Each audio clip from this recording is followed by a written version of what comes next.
Haleluya, salam sejahtera bagi kita semua. Perkenalkan, nama saya Trivena Aprilia Langga, mahasiswi STT Rumah Murid Kristus Bitung, program studi pendidikan agama Kristen. Saat ini saya akan kembali memaparkan materi dari mata kuliah Spiritualitas 1. Kita akan membahas tentang kerajinan. Nah, salah satu karakter yang harus dimiliki oleh seorang hamba Tuhan adalah rajin. Kitab Amsal banyak mengajar tentang kerajinan. Nah, salah satu contoh kitab Amsal yang mengajarkan kita tentang kerajinan adalah dalam Amsal 6 ayat 6-8. Di sana dikatakan bahwa, "Hai pemalas, pergilah kepada semut, perhatikanlah lakunya dan jadilah bijak. Biarpun tidak ada pemimpinnya, pengaturnya atau penguasanya, ia menyediakan rotinya di musim panas dan mengumpulkan makanannya pada waktu panen." Nah, jadi dalam kitab Amsal 6 ayat 6-8 ini dikatakan kita harus belajar dari semut. Semut itu biarpun tidak ada pemimpinnya, tetapi mereka bekerja, mereka mengumpulkan makanan pada waktu panen maupun menyediakan roti pada musim panas. Artinya mereka ini tanpa disuruh mereka sudah melakukan hal-hal yang harusnya mereka lakukan.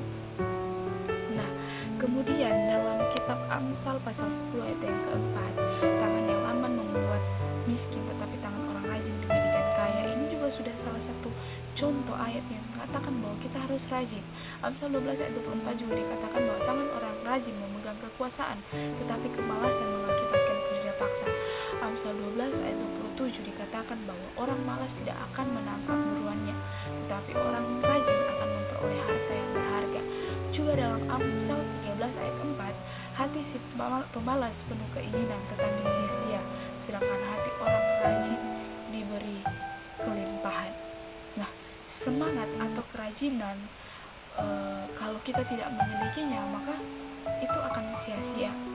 Amsal 21 ayat 5 mengatakan bahwa rancangan orang rajin semata-mata mendatangkan kelimpahan, tetapi setiap orang yang tergesa-gesa hanya akan mengalami kekurangan. Nah, jadi kita harus memiliki suatu sifat, yaitu kerajinan dalam kehidupan kita. Nah, orang yang rajin akan diberikan otoritas untuk memimpin. Nah, memimpin apa? Memimpin diri sendiri, memimpin pekerjaan, dan juga memimpin orang lain. Jadi ketika kita rajin, kinerja kita bisa dikatakan baik, maka kita akan diberikan kepercayaan pastinya untuk memimpin diri kita sendiri, untuk memimpin suatu pekerjaan, dan yang terutama untuk memimpin orang lain. Itu ketika kerajinan ada dalam kehidupan kita. Jadi sebagai hamba-hamba Tuhan sudah sepatutnya ada kerajinan dalam hidup kita. Kita belajar dari semut tanpa pemimpin, tanpa disuruh, tapi mereka sudah melakukan hal yang mereka rasa itu akan mereka lakukan untuk keberlangsungan hidup mereka. Artinya semut melakukan pekerjaan tanpa disuruh karena dia tahu bahwa tanpa dia melakukan itu, maka dia tidak akan bisa hidup sama dengan kita.